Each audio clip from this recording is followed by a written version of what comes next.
From the TCU School of Journalism, this is The Edge. Welcome to The Edge. I'm James Muncy. And I'm Avery Tanner. Dallas is home to many Cowboys fans. This week, students at the Schieffer High School Journalism Camp had the pleasure of meeting Cowboys beat reporter Clarence Hill. Clarence Hill, longtime Dallas Cowboys reporter, stopped by the Schieffer Summer Journalism Camp at TCU. 23 high school students from across the country listened as Hill offered insight into a career in sports journalism. Hill said that he didn't always want to be a journalist. And again, I didn't initially go to college to be a sports writer or journalist. I went to be an accounting major, but I kind of fell into a career that's become a labor of love. Hill warned the students of the fine line between business relationships and friendships in sports journalism. There's a line you do not cross. So as being a sports writer, because you have to write news about them. When things happen, you have to be able to cover that objectively.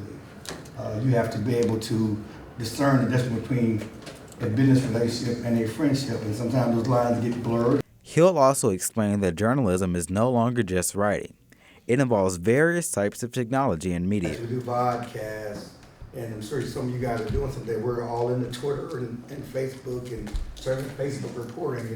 Hill also offered a prediction about this year's Cowboys team. Playoffs. You talking playoffs? Cowboys have had, they're not going to make the playoffs.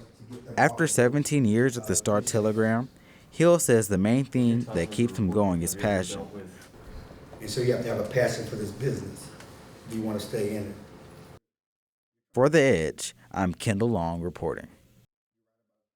Prior to becoming a Cowboys reporter, Hill was a high school sports reporter for the Star-Telegram.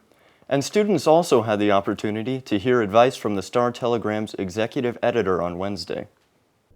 I'm here today to give you more insight into the Fort Worth Star-Telegram's executive editor, Jim Witt, who shared his experiences and thoughts on journalism. When I was first started the Star-Telegram back in 1986, if you would have told me what would happen 20 years later, I never would have believed it. At the time, print was the only way, really, that or TV was the only way people found out about things. And, we always wanted to be able to compete with radio and TV in terms of getting something out immediately, because in print, we would know a story and it'd take us 12 hours to get the paper printed and then delivered. Well, we said if we could only had some way that we could instantly tell people about things. Well, now we do. Now with the internet, we can have a story and it can be up there in 5 minutes and people are reading it. So I think that's been an amazing change. Jim Witt talked to the students about some of the challenging aspects he has dealt with while reporting. Often you have to go talk to the families of somebody who's just been murdered, or a family member, or they've been in a car wreck or something like that. There's been a couple of times where I was the one who told them that their son had died or whatnot. And he offered advice to future journalists. I think that learning how to write is a great skill that will serve you no matter what profession you go into, journalism or other things. But being able to write clearly is a great talent to have. This is James Muncy on The Edge. Jim Witt said the newspaper had a contest and the winner was taken to Memphis for Elvis Week. He's a big fan. NBC5 anchor Deborah Ferguson returned to her alma mater this week to talk about journalism. Madison Ramsey has the story. Deborah Ferguson, NBC DFW co-anchor, shared her life story with a group of future journalists at TCU. 23 Schieffer Summer Journalism campers met Ferguson and asked questions about her experiences in broadcast journalism. Ferguson spoke to students about the passion it takes to succeed as a reporter. Journalism camper Taylor Sutton appreciated her guidance.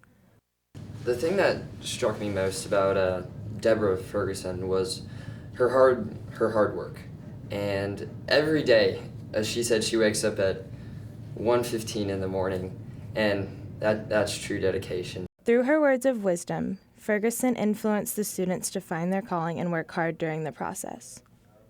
When referring to her work life, she said, "This is not a 9-to-5 job. What we do is a lifestyle." She said, "It is a sickness, but I don't want to be cured." For The Edge, I'm Madison Ramsey reporting. Ferguson has been working in this area since 1991. That's all we have for today. Thanks for joining us on The Edge. Have a great day.